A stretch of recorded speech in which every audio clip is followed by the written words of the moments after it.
How's it going, everyone? And welcome to the Eminence Legacy podcast. My name is Alfonso Cadena, and I'm joined here by my co-host. Jose Luis Cadena, and thank you for joining us.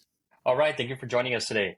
So today we're speaking to you out of South Texas. It's 110 degrees outside, so it's really hot. So typically, I get asked this question a lot: how do you guys survive down there when it's this hot? The answer is typically simple and pretty consistent. You just don't go outside between 1 o'clock and 8 o'clock. You just stay indoors, and basically that's my main survival tip for extreme weather.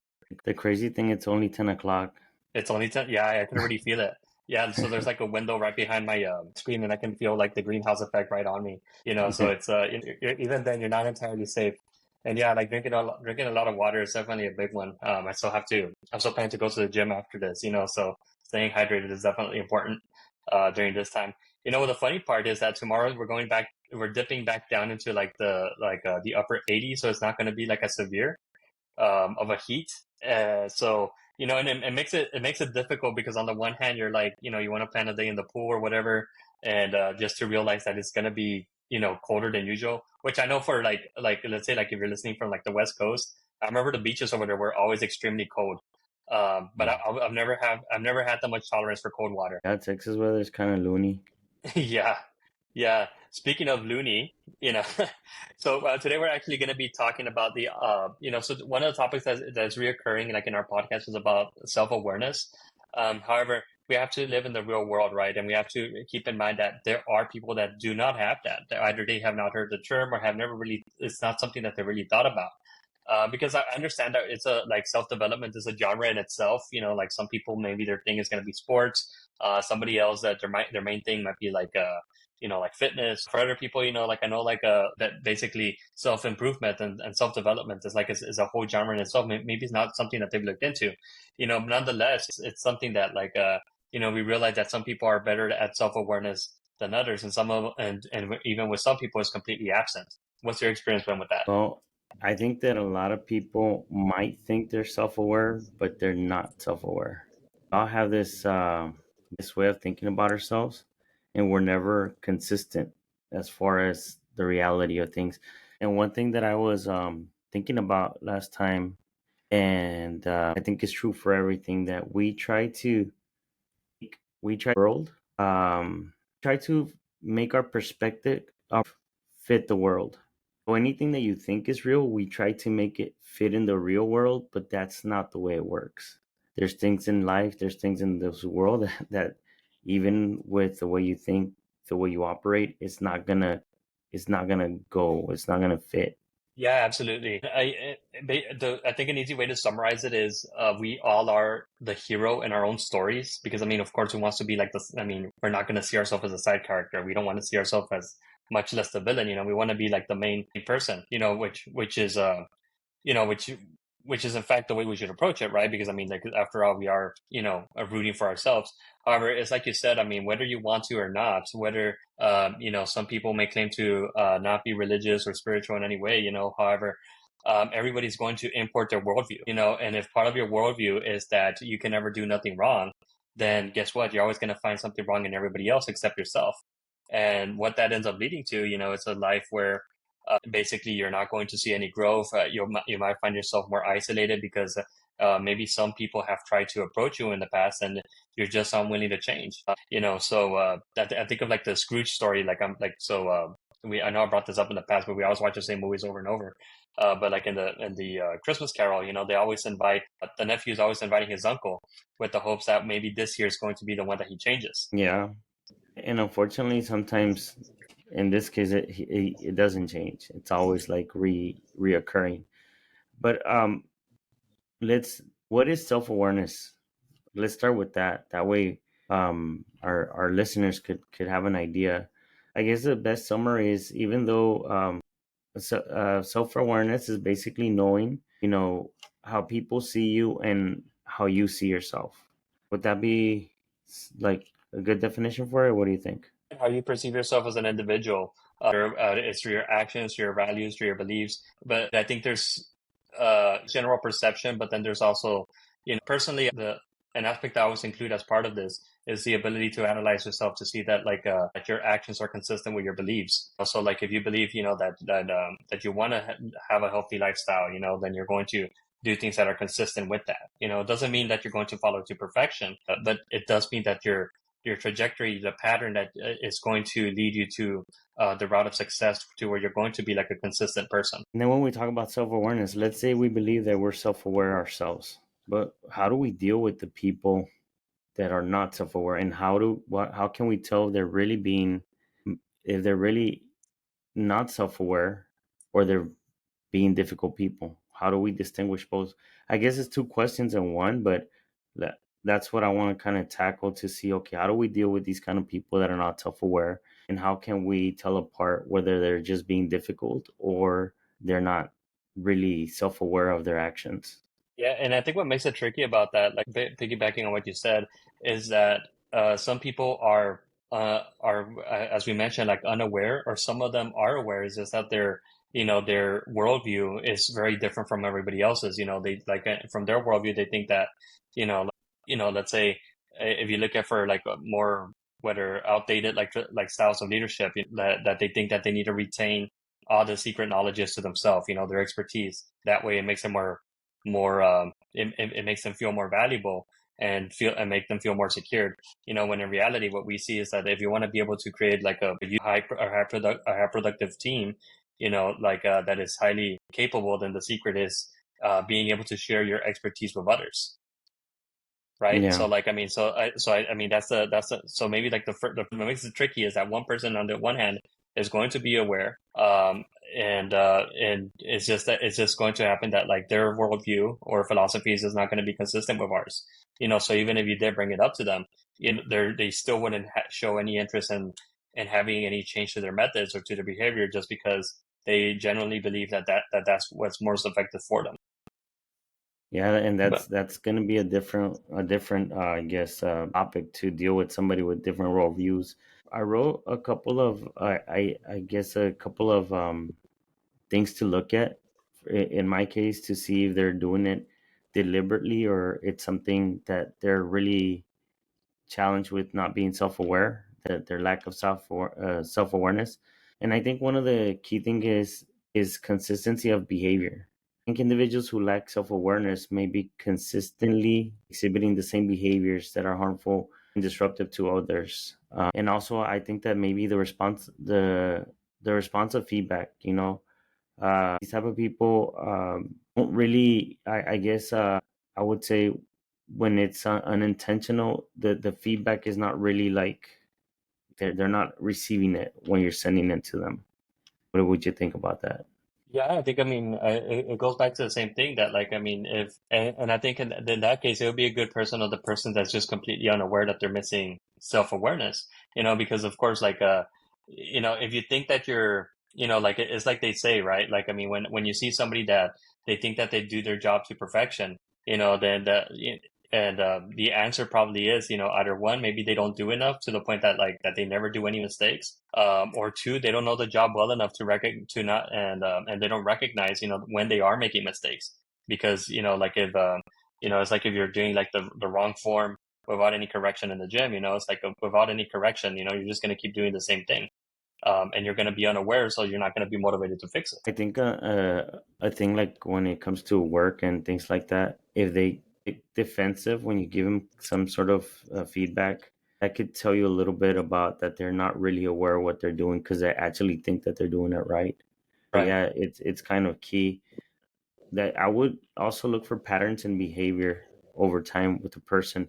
If it's consistent, if it aligns with what will be lack of self awareness, that they're not trying to manipulate the situation, that it's more of something that they don't understand or they don't, I guess, they're not aware of that they're doing. Right. Yeah, another one too would what some of the ones that I included on my list would also be like difficulty reading the room. So like like whether they can't tell when to make a certain joke is appropriate, or to like sometimes sometimes people are just delivering like signals that are that they don't want to continue to engage in the conversation. Sometimes, like, I mean, as become as we become too aware of like reading like body behaviors, we know how to handle each one of those situations, but some of the, but a person that would be like that would lack self-awareness wouldn't be able to distinguish the difference, right? Because all they're really concerned about is, like themselves, how they feel, what they intend to do, and they just engage on what they're, what they want, rather than, being able to assess what's needed at the moment in the room. Being able to read a room, it's a big deal for you to be able to do that, especially when you're interacting with a lot of people, or where you're in a I guess a professional setting, and even in reunions and whatnot. It's very important to read the room, because sometimes when you're lacking this, and when you don't, I guess, understand and being self-aware, you could affect somebody's, I guess, emotions, or you could come off the wrong way, and it could just go very wrong for someone that's not able to read the room correctly. Yeah, definitely. Yeah, but and I guess and to add salt to injury, like I mean, when a person lacks self awareness, they're probably the ones that are probably going to be, making the situation a little bit more difficult to navigate in that room, because while you're trying to, be sensitive, and empathize with others, they might not know necessarily what exactly you're trying to do.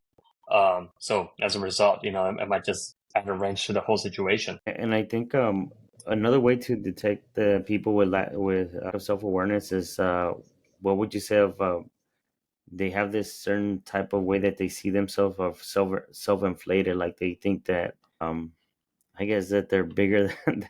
I'm not sure how to describe that, but they think that everything that they contribute is probably like the best anybody can ever contribute to. I'm laughing Yeah. because it reminds me of certain No, people I know.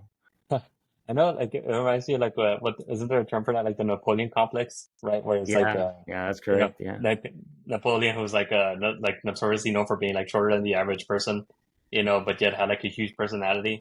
But I think the way we use it is that like that they contribute very little, yet like every small contribution in their mind, it's like It's they're a changing big the deal. world. Yeah. Yeah. No, and no, and on the same note too, it's like I mean they'll gladly take credit for successes, but will always evade any responsibility when something goes wrong, and being able to stand up in the midst of like standing behind your failures, is just as important, and a huge part of character development. So You know, absolutely. the taking credit reminds me of a time that, at work, we had a situation where somebody put up a Christmas tree, right? And somebody else took credit for it, and everybody's like, "Oh, look what this person did and whatnot." And the person that actually had put up the Christmas tree didn't say anything, but the person that took the credit, everybody was like, "Oh wow, you really took your time." And it's crazy that they actually took, I guess, the credit for it, knowing that they didn't. And also, it's crazy to me that they were not concerned that the person that actually put up the Christmas tree would say something about it.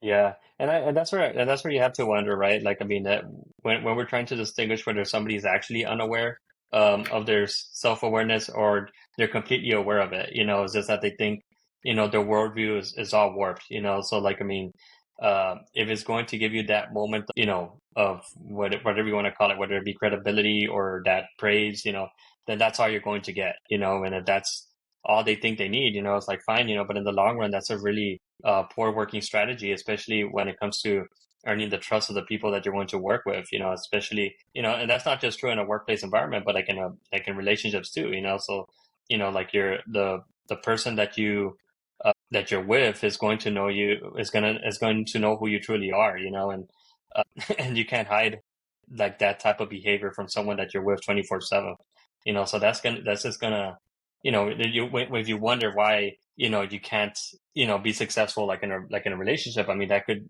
very well be like a hindrance for you able to be able to accomplish that. Yeah, and most definitely. Now, I guess the purpose of this talk is to identify those people, and but how can we help them? How can we come alongside of them and see we could at least help them become self-aware? Once we identify that the person is actually authentically lacks self-awareness, what can we do to come alongside of them and help them improve in this area?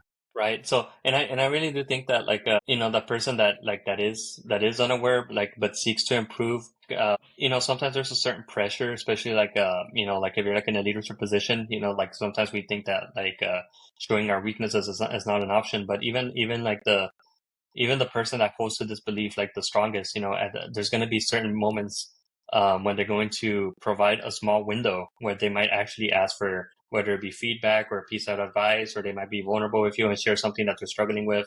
It's like if you get any indication of that at all, then you know that that this person um, ultimately intends to improve in the long run. What do I you think? think that I think that yeah, I mean when they are showing I guess an interest in improving themselves, and I think this is where we kind of need to lead by example and try to keep that communication going instead of trying to always bash them.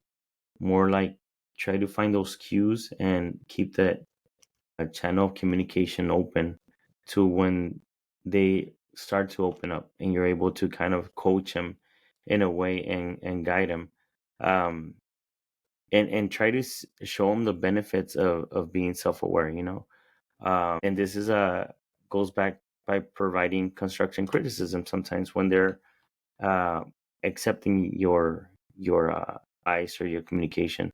Try to build them up with construction criticism, and more than anything, coach them through the process.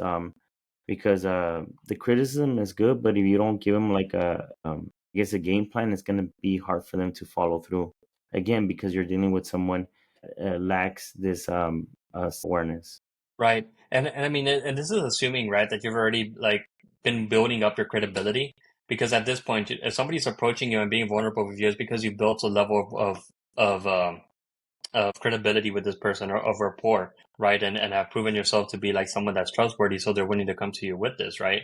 But if you're like, whether it's the office gossip or whatever, it's like, I mean, then you can forget about, maybe they'll trust you once because you seem sincere at the moment. That's what's very important to take care of our I guess our character, our the way we lead. We need to lead by example, and we need to be honest with ourselves. When we're wrong, we're wrong, and we try to better ourselves to make things right. Because a lot of times that's gonna just shut a lot of doors for us to be able to help a lot of people in the process. Because if we're, like you said, if we're probably part of the problem, it's gonna be hard for them to come to us for advice or help. One thing that I would normally do, I would have the person like self reflect on certain things that they've done or said, and just say, okay, after the fact that they've done something, maybe okay, how does that make you feel, or how did that look, or and try to get their mind going to actually understand sometimes their actions or what they're doing. Because a lot of times, even when we talk, when we think something and we say it, it doesn't sound the same. And sometimes when you repeat it where you could hear it, you're gonna see, oh wow, it doesn't sound as good as it sounded in my mind.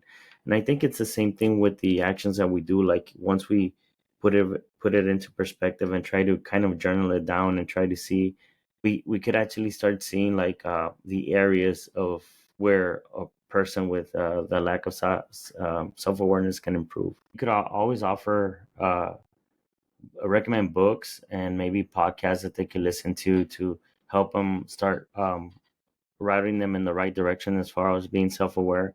And self-awareness is actually a big deal, and we all need to continue to work into that ourselves, because we constantly run into that situation where we're biased with our own self. I think you're absolutely correct about that. And that's a very important point, that we don't have to do it all of ourselves. We could always be just as effective by referring people to resources and hoping that they pick it up, whether it be this podcast, right? Or going to to our website, but there's plenty of helpful books out there, that could definitely help with different things that we're interested in, or seeing the other person improve on. So yeah, that's a really good point. But directing them to podcasts, directing them to books, so we don't have to do all the heavy lifting ourselves. That's right. Okay, so this concludes this week's episode. If you would like to learn more, go to www.eminencelegacylife.com. You could also find me on Instagram on Alfonso Cadena. And be sure to subscribe to this podcast, share it with your friends, and have a great week, everyone. Well, thank you for joining us. And remember, self awareness is a cornerstone of emotional intelligence. It empowers us to understand our thoughts, emotions, and actions, leading to greater clarity, growth, and fulfillment. Here in Eminence Legacy, we really want everybody to rise to their eminence and be fulfilled. Join us, and we'll see you soon.